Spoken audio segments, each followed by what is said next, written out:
There's a reason the reaction to you sounds exaggerated, overblown, almost hysterical. Stop existing like that. As if existence itself could violate a rule. As if simply occupying space in your own skin could be classified as a crime. That reaction isn't about drama, it's about exposure.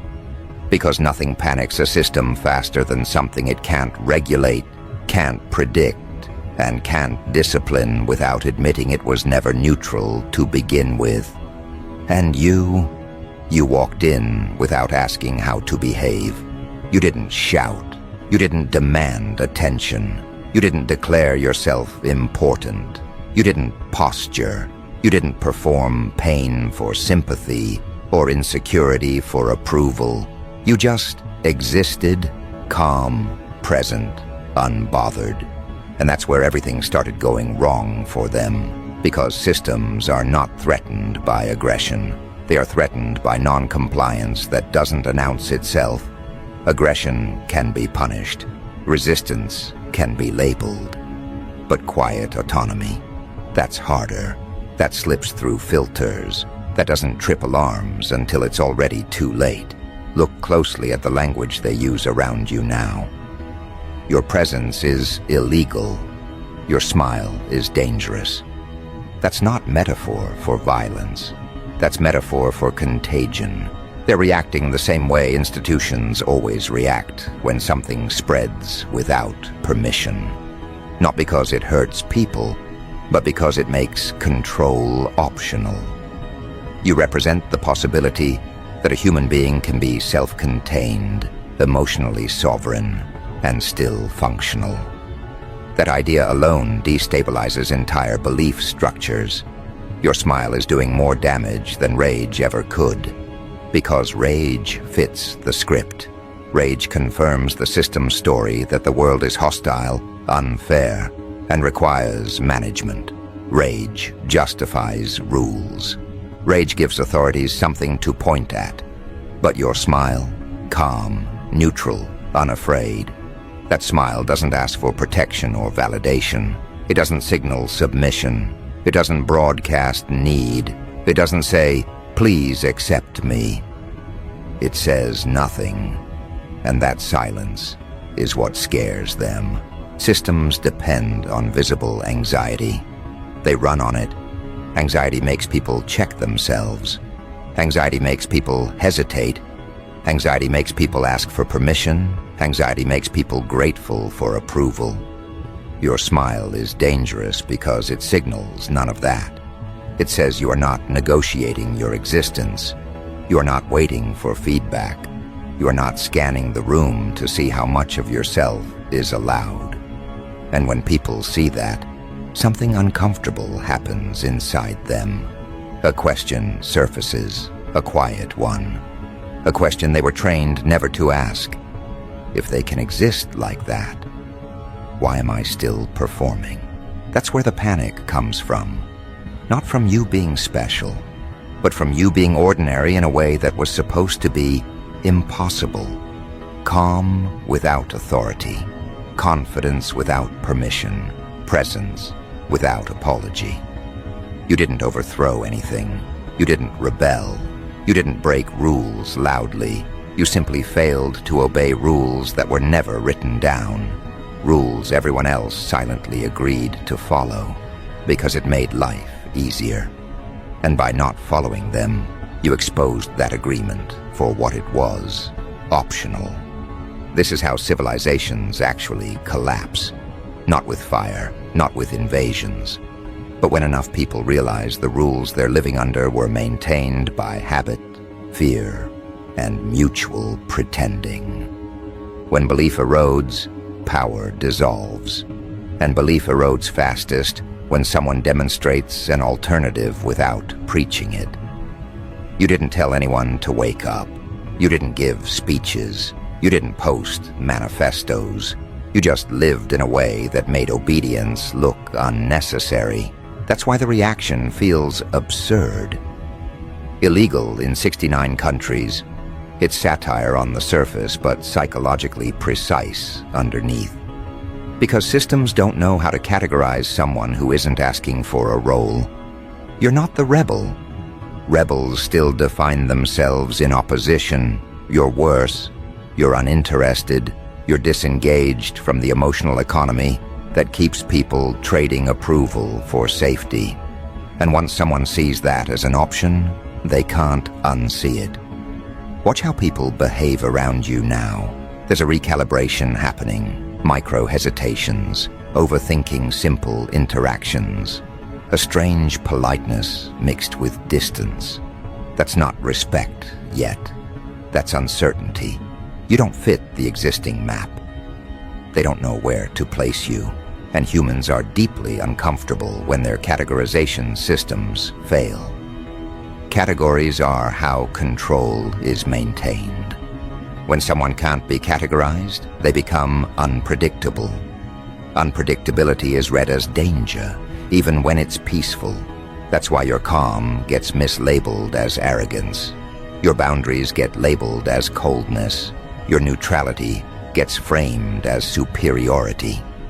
Not because those labels are accurate, but because they restore hierarchy. They allow the observer to put you back in a box where they feel safe. Oh, they think they're better. That story is comforting. It means the system still works. It means nothing fundamental has changed. But deep down, they know that's not it. If it were arrogance, they'd recognize the pattern. Arrogance performs. You're not performing. Your presence is a problem because it doesn't feed the machine. You don't provide the expected emotional signals. You don't over-explain. You don't self-deprecate to make others comfortable. You don't rush to reassure people that you're harmless. You don't flatten yourself to fit the room. You let the room adjust instead. And most rooms were never built for that. They were built to contain, not to adapt. Here's the part most people miss. You didn't choose this to make a statement. This wasn't strategy. This wasn't rebellion. This was self-alignment. You stopped managing perception. You stopped performing relatability. You stopped diluting your reactions to keep social peace. You stopped editing yourself in real time. And when you do that, something shifts. Your nervous system exits negotiation mode. You stop broadcasting need. You stop signaling availability for control. That's when systems lose leverage. Because control requires hooks. Emotional hooks, guilt, fear, desire for approval, need for belonging. When those hooks aren't there, influence collapses. And influence collapsing feels like danger to people who benefited from it. That's why the language escalates. Public safety hazard. Civilization collapse. These aren't accusations. They're defensive fantasies. The mind reaching for drama to justify discomfort it can't otherwise explain. What's actually happening is simpler and more terrifying. You're reminding people of a version of themselves they abandoned. Not through words, but through contrast. They see you existing without the constant background hum of self-monitoring, and it irritates them. Not because you're wrong, but because you're right in a way that costs something. To live like you do would require them to drop excuses, confront fears, and dismantle identities built around compliance. That's expensive, psychologically expensive. So instead they label you as the problem. This is why your smile is treated like a hazard, because it communicates that you're okay without the things they rely on, without validation, without reassurance, without permission. And once that possibility enters a collective space, it spreads, not through persuasion, but through observation. Someone watches you. They notice you're not anxious, not apologetic, not shrinking. And a thought forms. What if I didn't either? That thought alone is enough to destabilize years of conditioning. You're not collapsing civilizations. You're collapsing illusions of necessity. The illusion that people must be small to be safe. The illusion that calm must be earned. The illusion that confidence must be justified. The illusion that existence requires approval. Those illusions hold up more than governments ever did. They keep people obedient at a cellular level. When one person quietly opts out, it's manageable. When others notice, it becomes a problem. That's when systems start shouting. That's when exaggeration appears. That's when jokes about illegality mask real anxiety. Because if what you're doing is allowed, then what everyone else is doing becomes a choice.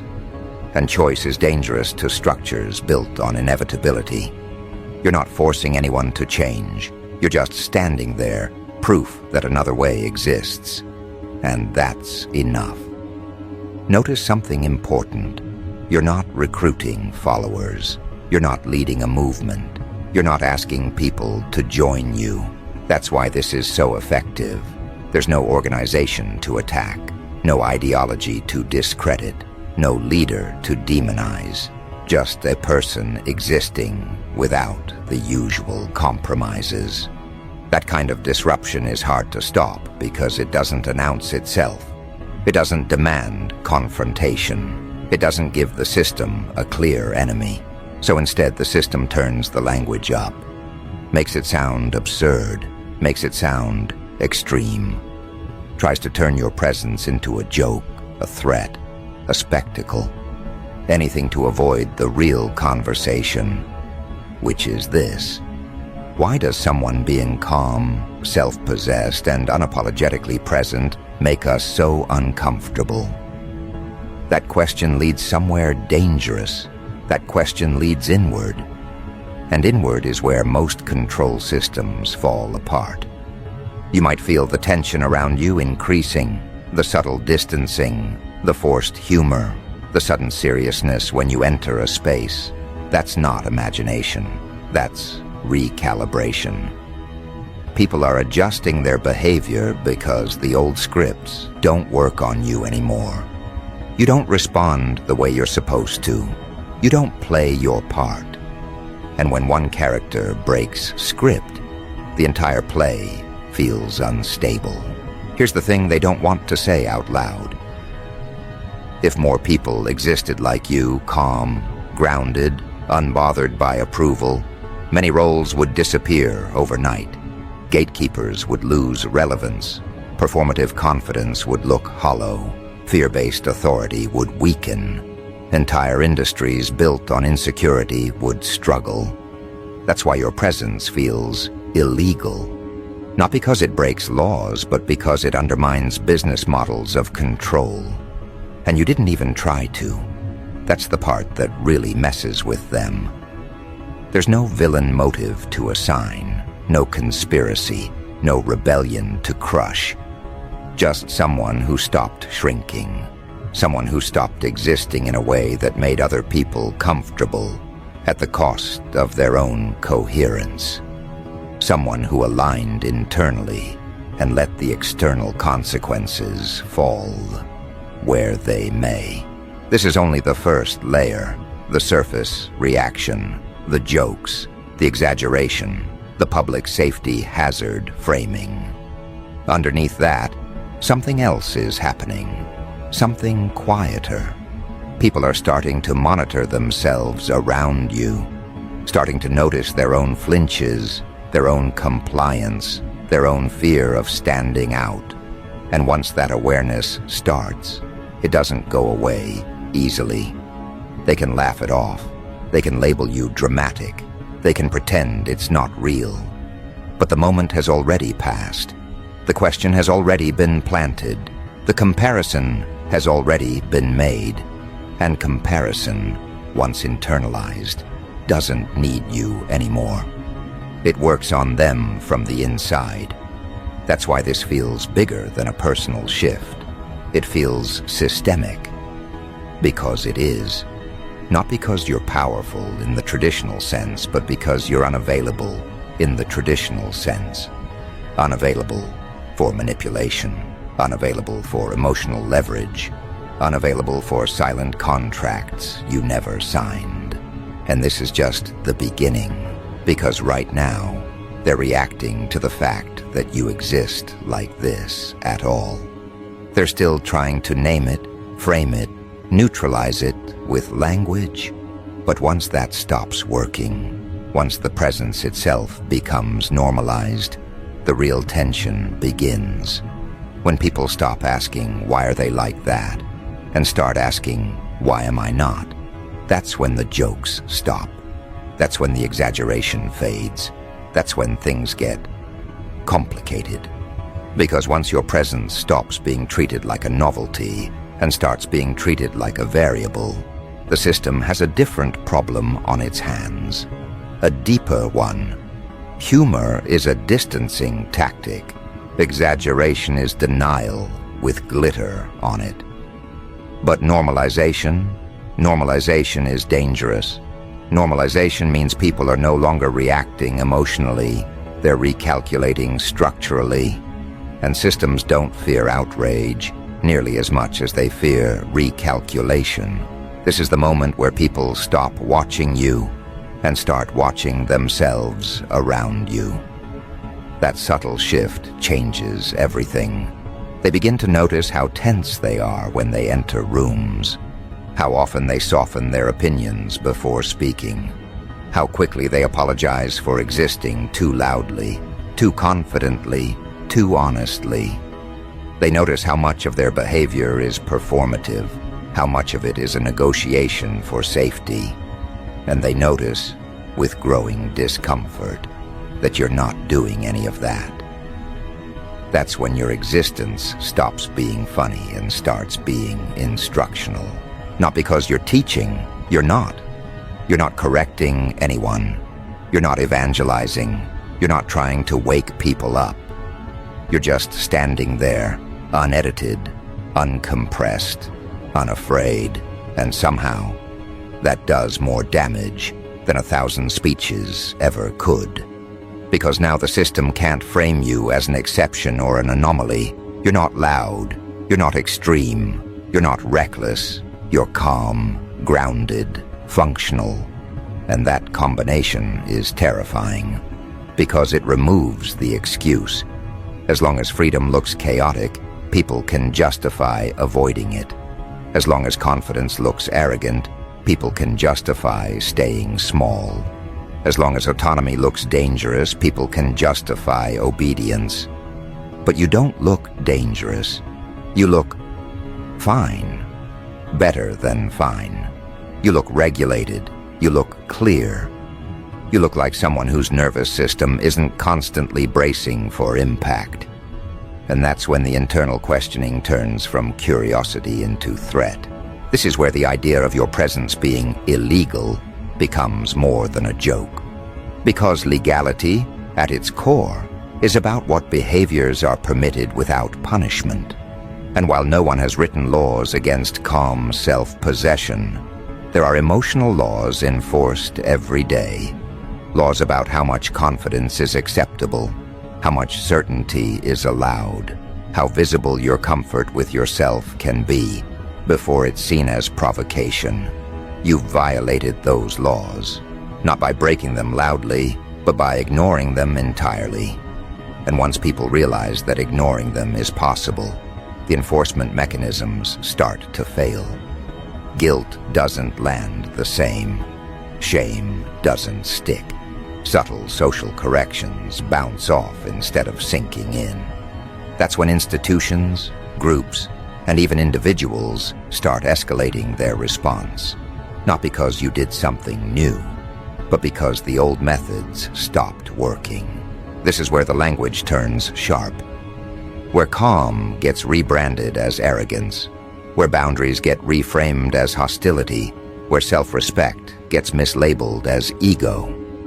These are not observations. They're attempts to reassert control. If they can redefine your state as morally suspect, then they can restore the hierarchy. They can put you back in a category where judgment is allowed. But the problem is, the category won't hold. Because nothing about you fits the accusation. You're not dismissive. You're not cruel. You're not condescending. You're not domineering. You're just unavailable for the usual games. And people can sense that. The accusation rings hollow even as they make it. That dissonance between what they're saying and what they're perceiving creates internal friction, and friction creates heat. That's the public safety hazard they're reacting to, not you. The heat. Heat spreads. Heat changes states. Heat forces movement. And once enough heat builds up inside a system, something has to give. People start to feel restless, irritable, dissatisfied in ways they can't explain. The routines that used to soothe them stop working. The narratives that used to comfort them feel thin. And every time they see you, calm, centered, smiling like nothing is wrong, it aggravates that restlessness. Your smile becomes a mirror they didn't consent to. Because your smile doesn't say, "I'm winning." It says, "I'm okay." And for someone who's built their entire identity around striving, performing, proving, and bracing, that's unbearable. If you can be okay without all that effort, then what does that say about the effort they've been expending their entire lives? Was it necessary? Was it chosen? Or was it fear disguised as responsibility? Those are not safe questions. Civilizations don't collapse when people get angry. They collapse when people stop believing the suffering was required, when people stop believing that tension equals virtue, when people stop believing that exhaustion is the price of worth. You are a walking contradiction to those beliefs. And contradictions are destabilizing because they don't argue. They exist. That's why the reaction escalates from humor to scrutiny. People start watching you more closely, analyzing your tone, looking for cracks, waiting for inconsistency, hoping you'll slip into the familiar patterns so they can relax again. Because if you fall apart, if you burn out, if you self-sabotage, then the world makes sense again. Then the system is justified. Then the rules were real. But you don't. You remain steady, not perfect, not untouchable, just steady. You handle pressure without dramatizing it. You move through conflict without imploding. You respond instead of react. And every time you do, the explanation pool gets smaller. Luck doesn't explain it anymore. Privilege doesn't quite fit. Arrogance doesn't match the data. Something else is happening. And they don't like not knowing what that something is. So the narrative shifts again. Now it's not that you're dangerous, it's that you're unnatural. Too calm, too composed, too unaffected. As if peace itself were suspicious. As if regulation were a trick. That's what happens when dysfunction has been normalized for so long that health looks fake. When chaos is the baseline, stability feels like a threat. This is the point where some people start copying you. Quietly, awkwardly, in small ways. They stop over-explaining. They pause before apologizing. They hold eye contact a second longer. They don't rush to fill silence. They experiment with not performing. And when they do, they notice something shocking. Nothing bad happens. The world doesn't end. They're not punished. They're not rejected. The fear they'd been carrying around as fact starts to look more like conditioning. That's when contagion becomes real. Not because you told them to change, but because your existence gave them permission to test the rules. And once people test rules and survive, belief erodes quickly. That's how illegal presence becomes a crisis. Not because of what you do, but because of what others start doing after being exposed to you. You become a reference point. Not a leader, not an icon, a reference point. A living data set that says, this is possible. And possibility is disruptive. Possibility makes people restless in systems designed to keep them settled. Possibility makes obedience feel like a choice rather than a duty. And once duty turns into choice, authority has to work harder to justify itself. That's when you start noticing pushback that doesn't make sense on the surface. Overreactions, misinterpretations, people reading tone where there is none, assigning intent you never had. That's not about you. That's about containment. When systems feel threatened, they try to isolate the variable, turn it into a problem, a personality issue, a character flaw, anything that keeps it from spreading. But you're hard to isolate because you're not doing anything abnormal. You show up. You speak when you have something to say. You stay quiet when you don't. You don't overextend. You don't collapse under pressure. You don't beg for inclusion. You don't chase validation. And the more mundane your behavior is, the harder it is to frame you as dangerous, even though the effect you're having is anything but mundane. This is where the phrase, single-handedly collapsing civilizations, stops being hyperbole and starts being a diagnosis. Because civilizations at their core are shared agreements about reality, about what's normal, about what's acceptable, about what's required. And when those agreements are challenged by lived example rather than ideology, they weaken fast. You're not offering an alternative belief system, you're offering an alternative state of being. And states of being are harder to argue with. People can debate ideas, they can attack theories, they can ridicule philosophies, but they can't easily debate someone's regulated nervous system. They can't easily argue with someone who isn't flinching. They can't easily dismiss someone who isn't trying to win. That's why the tension around you feels strange, unnamed, diffuse, like something is wrong but no one can point to the cause. That's the hallmark of structural disruption. You may feel it too. The sense that interactions have more weight now, that conversations linger longer, that people are more careful with their words around you. Not because you're intimidating, but because they feel observed. Not by you, but by themselves. Your presence amplifies self-awareness, and self-awareness is uncomfortable in cultures built on distraction.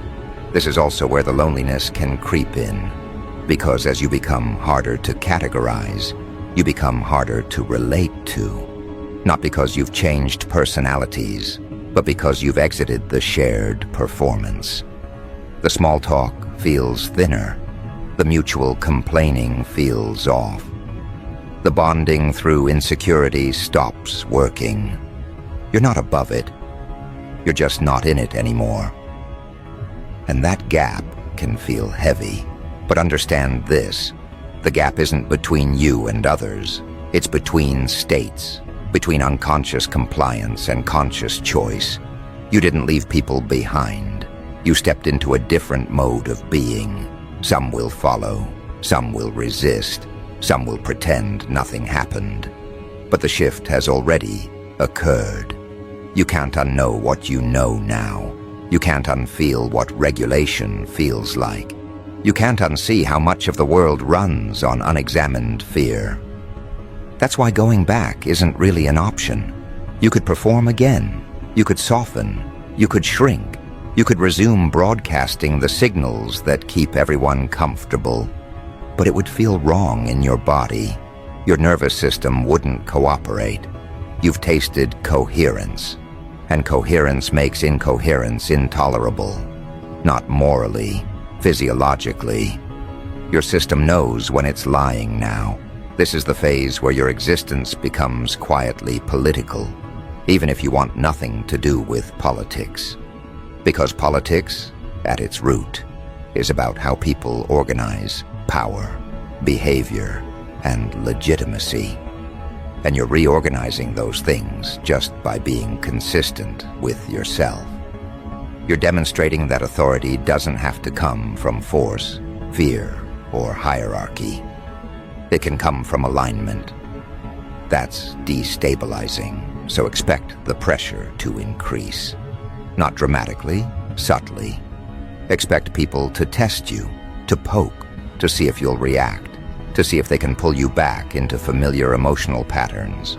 Not because they hate you, but because they need reassurance that the world still works the way they think it does. Your reaction would confirm that.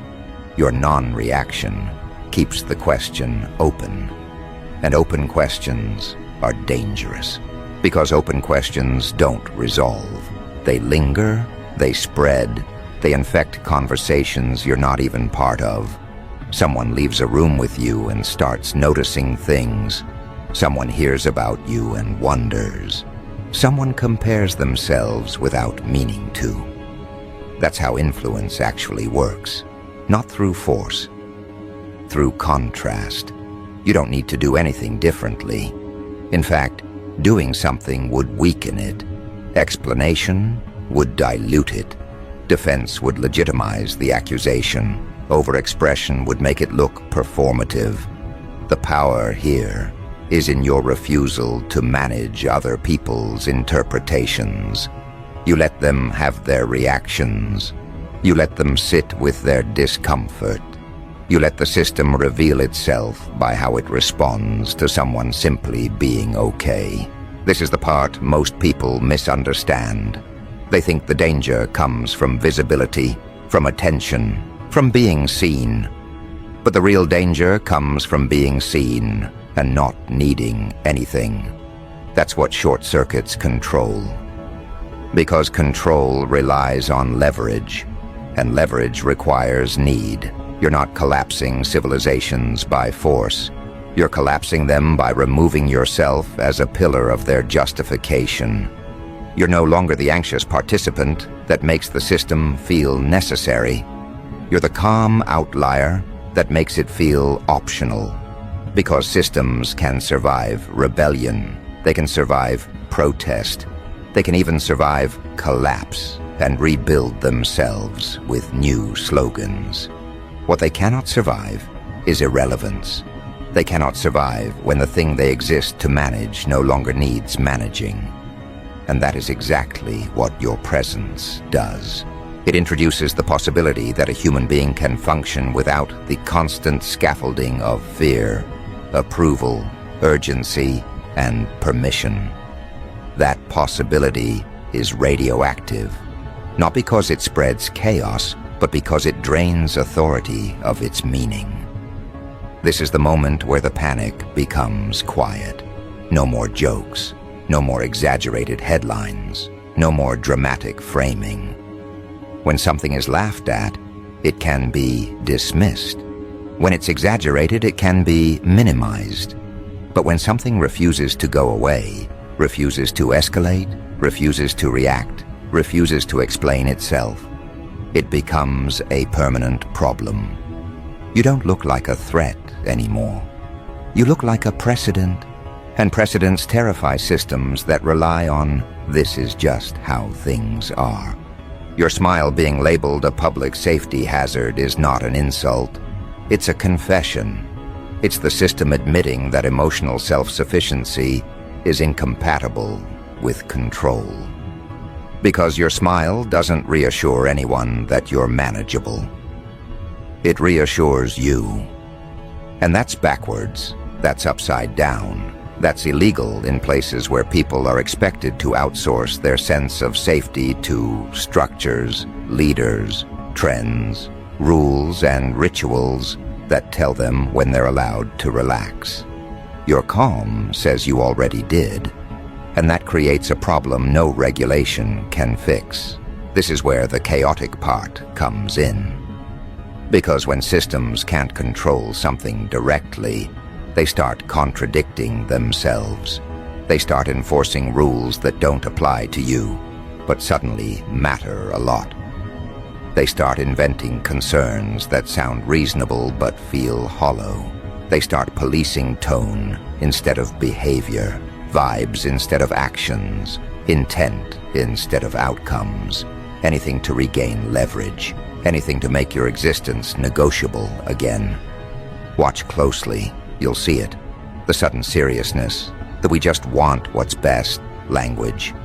The faux concern, the subtle attempts to humble you without admitting that humility is being demanded, not earned. It's almost funny if it weren't so transparent.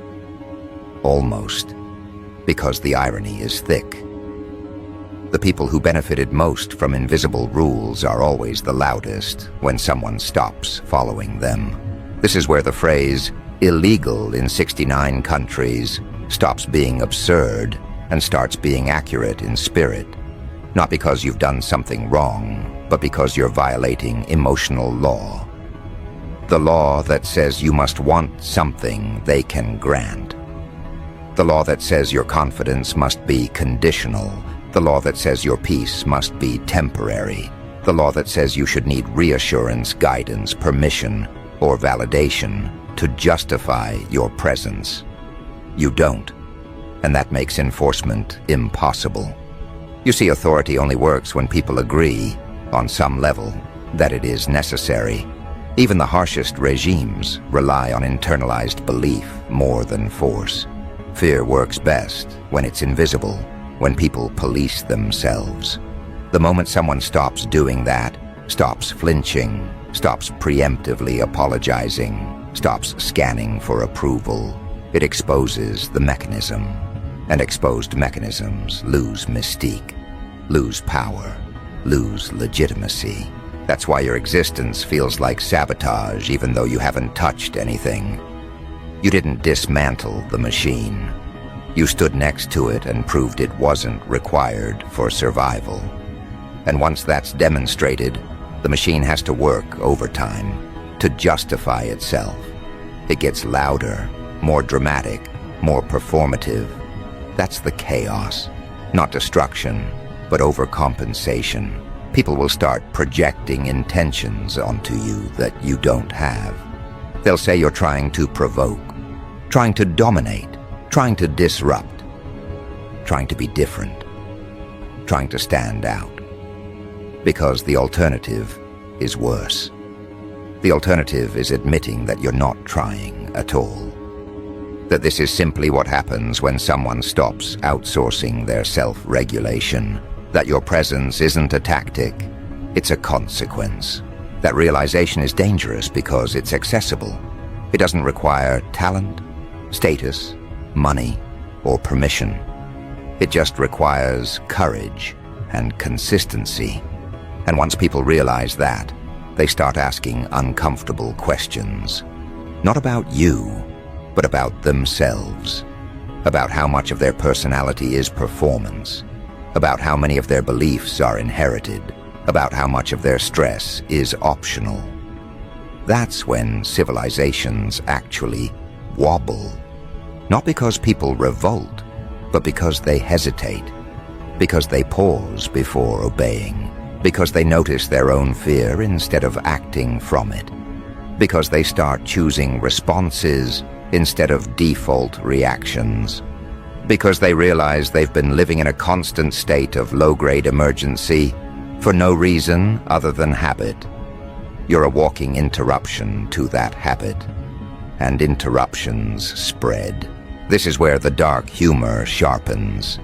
Because the idea that your smile could be a hazard is ridiculous until you realize how many systems rely on people not smiling unless they've been told it's safe. How many environments depend on shared tension to function? How many hierarchies require everyone to pretend they're not afraid while being very afraid? Your smile isn't dangerous because it's smug or superior. It's dangerous because it's unafraid. Fear is currency. Fear buys compliance.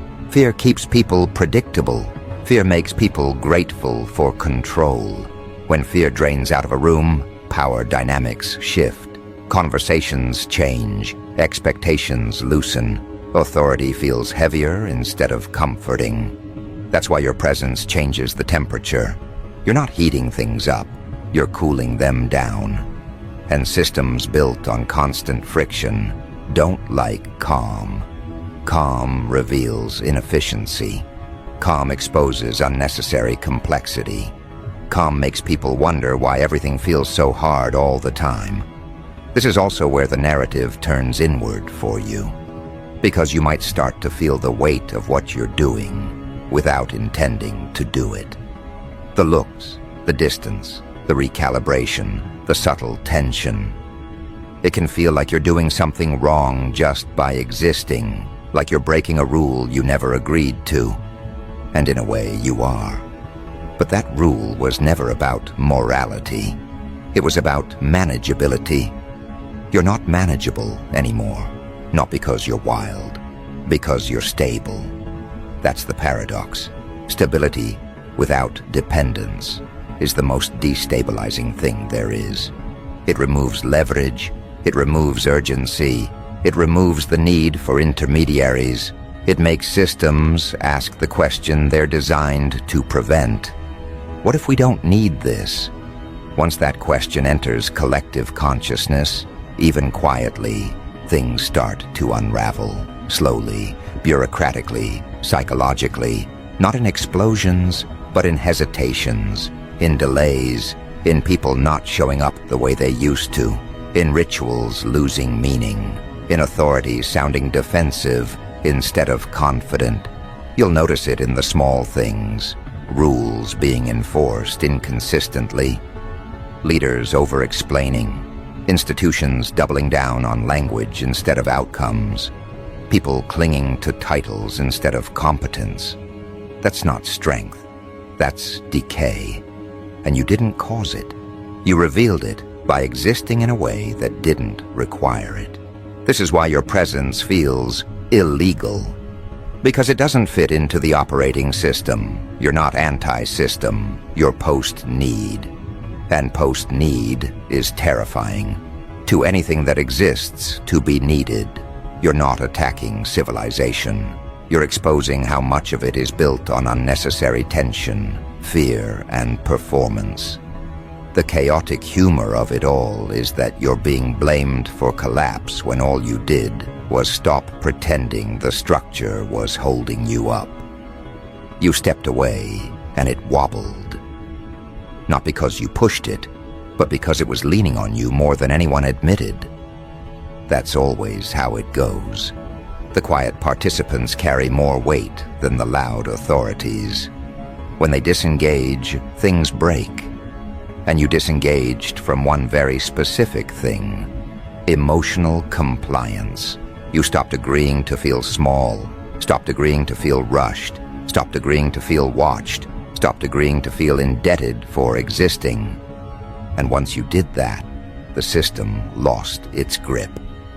Not dramatically, subtly, which is worse. Because subtle loss of control is harder to counter than open rebellion.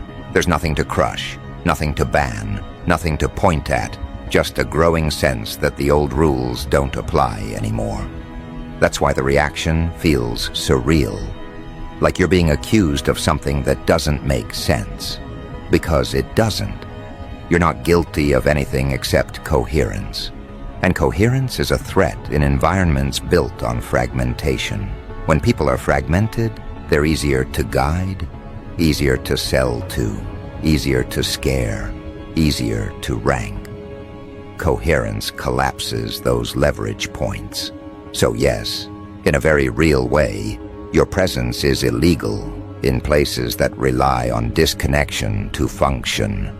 Places where people are expected to be anxious, dependent, and externally regulated. Places where smiling without permission is suspicious. Where calm is interpreted as defiance. Where not needing anything is seen as arrogance. You're incompatible with those places. And compatibility is not something you can fake anymore. You've crossed a threshold where your nervous system won't go back to pretending. Where your body won't participate in rituals of fear. Where your mind won't accept explanations that don't align with lived reality. That's irreversible. Once you've felt what it's like to exist without constant internal negotiation, you can't unlearn it. You can't unknow that most of the pressure was optional. This is why the ending of this story isn't resolution, it's acceleration. Because the more normalized your presence becomes, the more people around you start adjusting. Some will resist harder, some will quietly adapt, some will drift away, some will watch from a distance, trying to figure out what changed without admitting that they know. And all of that movement creates friction. Friction creates heat. Heat creates transformation. Civilizations don't collapse overnight. They transform, fracture, reorganize. And the catalyst is almost never violence. It's awareness. The slow creeping realization that things could be otherwise. That obedience wasn't destiny. That fear wasn't required. That peace didn't have to be earned through suffering. You're not leading that realization. You're embodying it. An embodiment is contagious, so let them call it dangerous. Let them exaggerate. Let them frame your existence as a hazard, a problem, an anomaly. That language is the sound of systems losing confidence in their own necessity. It's the noise of authority, realizing it can't justify itself to someone who isn't asking. You don't need to respond. You don't need to correct the narrative. You don't need to reassure anyone that you're harmless. You're not harmless. You're disruptive in the most profound way possible. Not because you want to be, but because you refuse to live at odds with yourself. That refusal changes rooms, changes conversations, changes expectations, changes what people believe is possible. And belief is the foundation of every civilization that's ever existed. So yes, if we're being honest, your presence is a public safety hazard.